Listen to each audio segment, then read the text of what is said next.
इब्राहिम इब्न अदहम। तो अल्लाह के वली ऐसे हैं जिन्होंने बादशाह छोड़ी तो अल्लाह ने वलियों का सरदार बनाया। एक है हजरत सैयदना इब्राहिम इब्न अदहम रज़ी अल्लाह अन्हु और एक है कचौचा मुकद्दसा में लेते हुए गौसुल आलम सैयदना महबूब अशरफ रज़ी अल्लाह अन्हु। बादशाह छोड़ी इन्होंने और अल्लाह ने विलायत का दूल्हा बना दिया। बस ज्यादा वक्त नहीं, पूरा काफिला आ रहा माशाल्लाह से।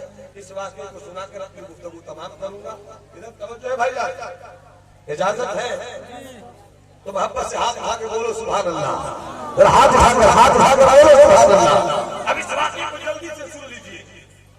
हज़रत इब्राहिम इब्न अदहम को अल्लाह के वली है। रात में 12 बज चुके थे। अपने महल के रूम में हाथों में तस्बीह लेकर अल्लाह अल्लाह अल्लाह अल्लाह अल्लाह अल्लाह करते रहे थे। एक दिन रात के 12 बजे हज़रत इब्राहिम इब्न अदहम ने अपने महल के हुजरे में जाकर हाथों में तस्बीह का गाना लेकर कहना शुरू किया अल्लाह अल्लाह अल्लाह अल्लाह अल्लाह अल्लाह।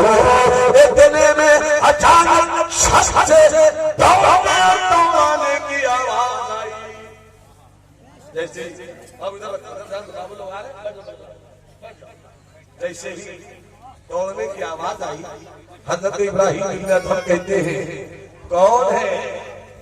कौन है जो रात की तारीकी में 12 बजे मेरे घर के महल में दौड़ा रहा है। तो ऊपर से आवाज आई बादशाह मैं अपने ऊंटों को तुम्हारे महल की छत से दौड़ा रहा हूं। बादशाह ने गुस्से में कहा कि ऊंटों को दौड़ाने के लिए मैदान चाहिए या मेरे घर का महल, मेरे महल की छत? तो जवाब ऊपर से आया अगर महल की छत पे ऊंटों को दौड़ाना गलत है तो महल के घर में बिस्तर पे रहकर खुदा को पाना भी गलत है। इतना सस्ता था। रात ही में वो अल्लाह वाला इब्राहिम इब्न अदहम बादशाह और बादशाह की सारी रानाइयों को छोड़कर निकल पड़े। जंगल में अल्लाह अल्लाह करते रहे, अल्लाह अल्लाह अल्लाह अल्लाह करते रहे जंगल में।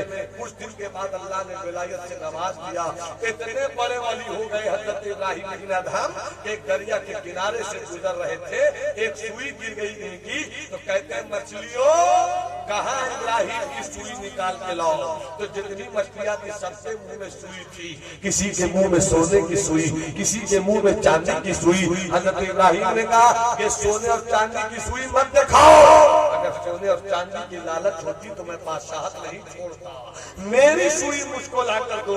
हाँ जब लाकर उनकी सुई दी एक मछली ने, फरमाते हाथ ही है इब्रती, ये है मेरी सुई। इतने बड़े वली मगर जब ये घर से निकले थे तो इनकी एक अमानत इनकी बीवी के शिकम में पल रही थी। ये तो निकल गए, बीवी के पेट में अमानत थी। कुछ दिन के बाद बेटा पैदा हुआ, बेटा कुछ दिन के बाद जवान हुआ, शादी हो गई, संतान बादशाह हो गया।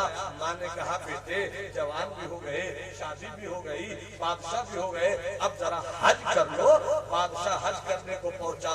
जैसे ही तवाफ काबा कर रहा था किसी ने आवाज दी, ओ हज करने वालों, एक काबे का तवाफ करने वालों, मुकद्दर के धनी हो तुम लोग कि हज पे आए हो। और तुम्हारे मुकद्दर के धनी होने में तो कोई शक नहीं कि इस मर्तबा रूए ज़मीन के चंद बड़े वलियों में एक वली हजरत इब्राहिम इब्न अदहम भी आए। बच्चा पैदा हुआ, जवान हुआ, बादशाह हुआ, न देख सका था अपने बाप इब्राहिम को। जैसे सुना तवाफ़े काबा मुकम्मल किया, जहाँ थे इब्राहिम इब्न अदहम वहाँ पहुँचे, देखा बाप ने बेटे को, बेटे ने बाप को। हजरत इब्राहिम मुस्कुरा के कहते अरे रास्ता दो ना, वो मेरा बेटा आया है जिसे माँ के पेट में हम छोड़ के आए थे। दो आए बाप बेटे गले मिले। कुछ दिन के बाद बाप ने बेटे से कहा बेटे अब तुम चले जाओ, सुल्तानी संभालो, बादशाह संभालो, भूल के देखो। जब जिद किया तो बेटे ने रो कर कहा किसी को सुनाकर मैं रुखसत होना चाहता हूँ।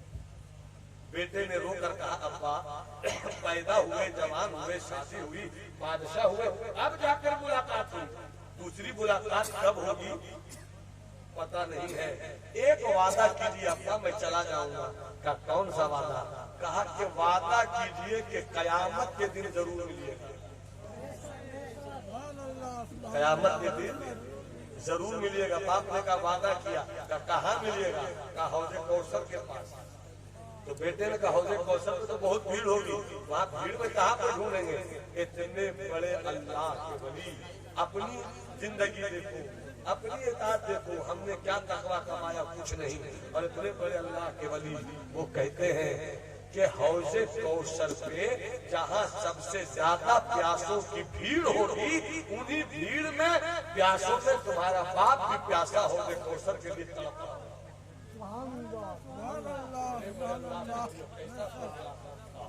कैसा खौफ आखिरत था। तो बेटे ने कहा अगर वहां नहीं मिले तब, 2 से 3 मिनट और, अगर वहां नहीं मिले तब।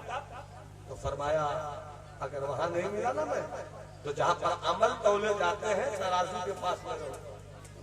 तो बेटे ने कहा तराजू के 2 पल्ले, तराजू के 2 पल्ले, 2 पल्लों के बीच की दूरी 500 साल, आप कहाँ रहिए?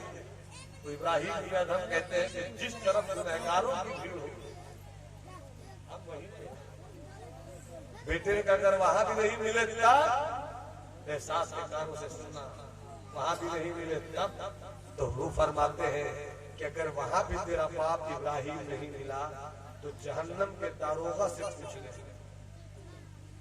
ये दारोगा जहन्नम, क्या मेरे अब्बा इब्राहिम इब्न अदम इधर ही गए हैं? अगर वो बोल दे हाँ, तो समझ लेना तेरे बाप के पास न कोई तकवा था, न विलायत थी, झूठी शोहरत थी, झूठी शोहरत थी। और कह कर रोने लगे, बेटा भी रोने लगा। फिर तड़प कर कहते हैं कि ये तो अपने अमल का अंजाम है, लेकिन रब की रहमत है, मुस्तफा की शफाअत है। अगर वो कहते हाँ तो समझना वही है, और अगर कहते नहीं तो बस एक ही जगह है, वो है जन्नत। बस यूं समझना रजा फूल से अब वज्द करते गुजरिए, रजा फूल से अब वज्द करते गुजरिए कि है रब्बे सल्लम सदाए मोहम्मद, तेरे बाप को जन्नत मिल गई। इतने बड़े बड़े तकवा शियार जिनके लिए ही जन्नत रब ने बनाई है, वो किस तरह रोते हैं, गिड़गिड़ाते हैं। ऐ जन्नत के तमन्नाइयों, तुम भी तो रोना सीखो, तुम भी तो कभी गिड़गिड़ाना सीखो, तुम भी तो अपनी किताब जिंदगी का मुहासबा करो। और याद रखो जिस दिन तुमने खौफ इलाही में जीना सीख लिया, बातें बहुत कुछ कहने की वक्त बहुत हो गया, जिस दिन तुमने खौफ इलाही में जीना सीख लिया तो एक जन्नत नहीं, रब का वादा है, वलिमन खाफा मकाम रब्बिही जन्नतान, जो अपने रूबरू रब को महसूस करे, खौफ रखे, ऐसों के लिए एक जन्नत नहीं बल्कि 2 जन्नत। अल्लाह तुम्हें 2 जन्नत देना चाहता है। अल्लाह हम सबों को अमल करने के तौफीक रफीक इनायत फरमाए, हमारे दिलों की गंदगी दूर हो। अल्लाह खशियत रब्बानी और खौफ इलाही का सदका अता फरमा दे, ताकि हम सबों के लिए जिस तरह यहाँ बैठकर मुस्कुरा रहे हैं, अल्लाह में जन्नत की पहाड़ों में भी मुस्कुराता हुआ रखे। नूह तूफान नसीहत में बहुत कुछ बह चुके, तुम तो खुश रखे खुदा, तुम सुन चुके, हम कह चुके। मेरी गुफ्तगू में कहीं से गलती खामी भूल चुकी हुई हो तो मैं इस्तिग़फ़ार करता हूँ, अस्तग़फ़िरुल्लाह रब्बी मिन कुल्लि ज़ंबिन व अतूबु इलैहि। जो अच्छी बातें हुई अल्लाह हम सबों को उन बातों पर अमल करने की तौफीक रफीक बख्शे, तौफीक रफीक बख्शे। नूह तूफान नसीहत में बहुत कुछ बह चुके, तुमको खुश रखे खुदा, तुम सुन चुके, हम कह चुके। वमा अलैना इल्लल बलाग।